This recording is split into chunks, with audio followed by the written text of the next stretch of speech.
Explore the Bible in 1 year with us. Day 18, Genesis 18, John 18, Psalms 29 and 30.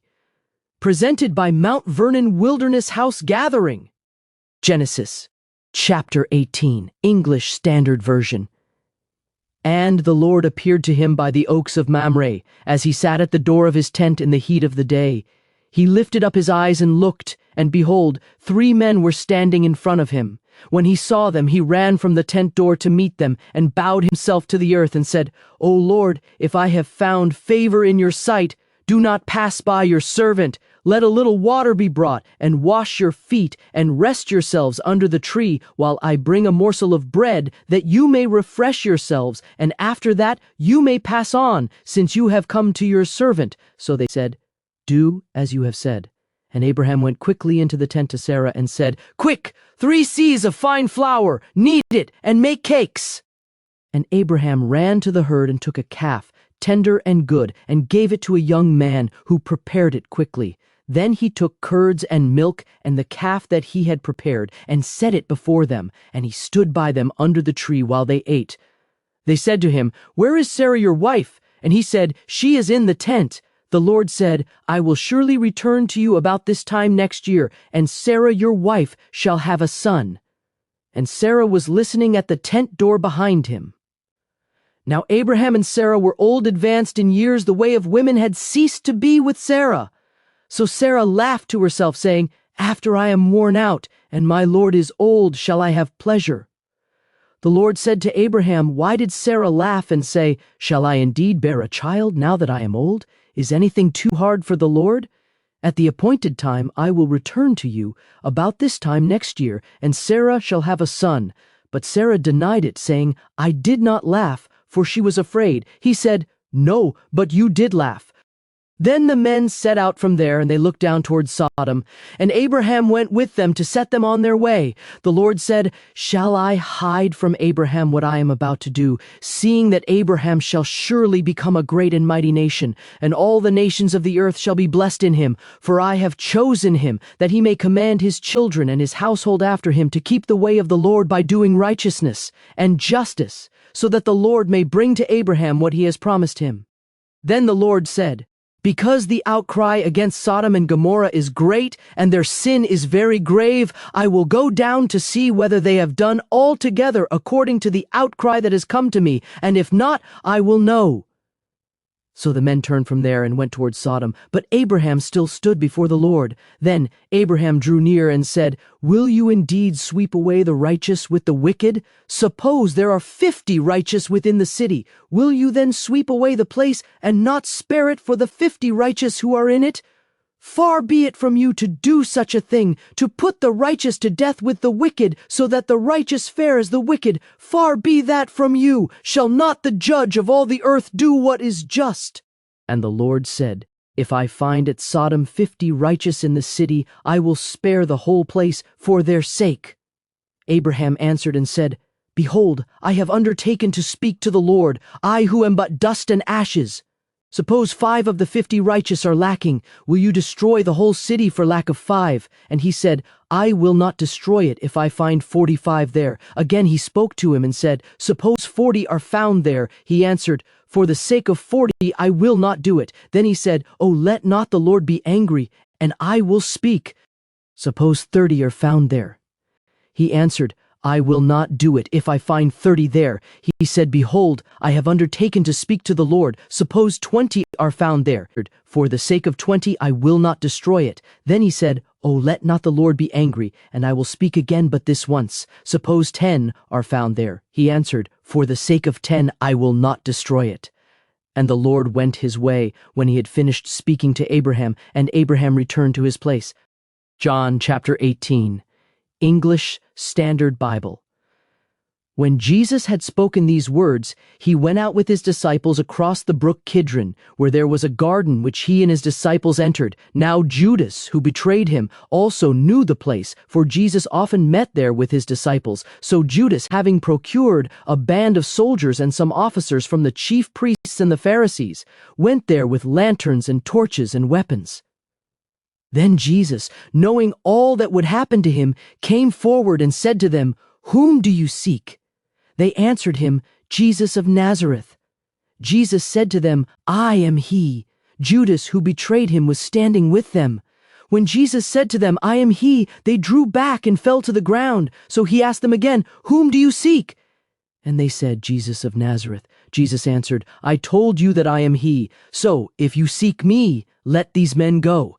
This was to fulfill the word that he had spoken, "Of those whom you gave me I have lost not one." Then Simon Peter, having a sword, drew it and struck the high priest's servant and cut off his right ear. The servant's name was Malchus. So Jesus said to Peter, "Put your sword into its sheath. Shall I not drink the cup that the Father has given me?" So the band of soldiers and their captain and the officers of the Jews arrested Jesus and bound him. First they led him to Annas, for he was the father-in-law of Caiaphas, who was high priest that year. It was Caiaphas who had advised the Jews that it would be expedient that one man should die for the people. Simon Peter followed Jesus, and so did another disciple. Since that disciple was known to the high priest, he entered with Jesus into the courtyard of the high priest. But Peter stood outside at the door, so the other disciple, who was known to the high priest, went out and spoke to the servant girl who kept watch at the door and brought Peter in. The servant girl at the door said to Peter, "You also are not one of this man's disciples, are you?" He said, "I am not." Now the servants and officers had made a charcoal fire because it was cold, and they were standing and warming themselves. Peter also was with them, standing and warming himself. The high priest then questioned Jesus about his disciples and his teaching. Jesus answered him, "I have spoken openly to the world. I have always taught in synagogues and in the temple where all Jews come together. I have said nothing in secret. Why do you ask me? Ask those who have heard me what I said to them. They know what I said." When he had said these things, one of the officers standing by struck Jesus with his hand, saying, "Is that how you answer the high priest?" Jesus answered him, "If what I said is wrong, bear witness about the wrong. But if what I said is right, why do you strike me?" Annas then sent him bound to Caiaphas the high priest. Now Simon Peter was standing and warming himself. So they said to him, "You also are not one of his disciples, are you?" He denied it and said, "I am not." One of the servants of the high priest, a relative of the man whose ear Peter had cut off, asked, "Did I not see you in the garden with him?" Peter again denied it, and at once a rooster crowed. Then they led Jesus from the house of Caiaphas to the governor's headquarters. It was early morning. They themselves did not enter the governor's headquarters so that they would not be defiled, but could eat the Passover. So Pilate went outside to them and said, "What accusation do you bring against this man?" They answered him, "If this man were not doing evil, we would not have delivered him over to you." Pilate said to them, "Take him yourselves and judge him by your own law." The Jews said to him, "It is not lawful for us to put anyone to death." This was to fulfill the word that Jesus had spoken, to show by what kind of death he was going to die. So Pilate entered his headquarters again and called Jesus and said to him, "Are you the king of the Jews?" Jesus answered, "Do you say this of your own accord, or did others say it to you about me?" Pilate answered, "Am I a Jew? Your own nation and the chief priests have delivered you over to me. What have you done?" Jesus answered, "My kingdom is not of this world. If my kingdom were of this world, my servants would have been fighting that I might not be delivered over to the Jews. But my kingdom is not from the world." Then Pilate said to him, "So you are a king?" Jesus answered, "You say that I am a king. For this purpose I was born, and for this purpose I have come into the world, to bear witness to the truth. Everyone who is of the truth listens to my voice." Pilate said to him, "What is truth?" After he had said this, he went back outside to the Jews and told them, "I find no guilt in him. But you have a custom that I should release one man for you at the Passover. So do you want me to release to you the king of the Jews?" They cried out again, "Not this man, but Barabbas." Now Barabbas was a robber. Psalm chapter 29, New Living Translation. Honor the Lord. You heavenly beings, honor the Lord for his glory and strength. Honor the Lord for the glory of his name. Worship the Lord in the splendor of his holiness. The voice of the Lord echoes above the sea. The God of glory thunders.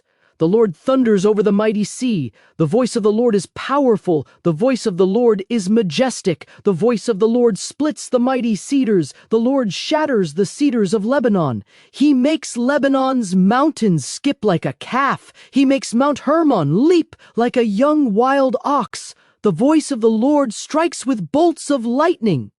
The voice of the Lord makes the barren wilderness quake. The Lord shakes the wilderness of Kadesh. The voice of the Lord twists mighty oaks and strips the forests bare. In his temple everyone shouts, "Glory!" The Lord rules over the floodwaters. The Lord reigns as king forever. The Lord gives his people strength. The Lord blesses them with peace.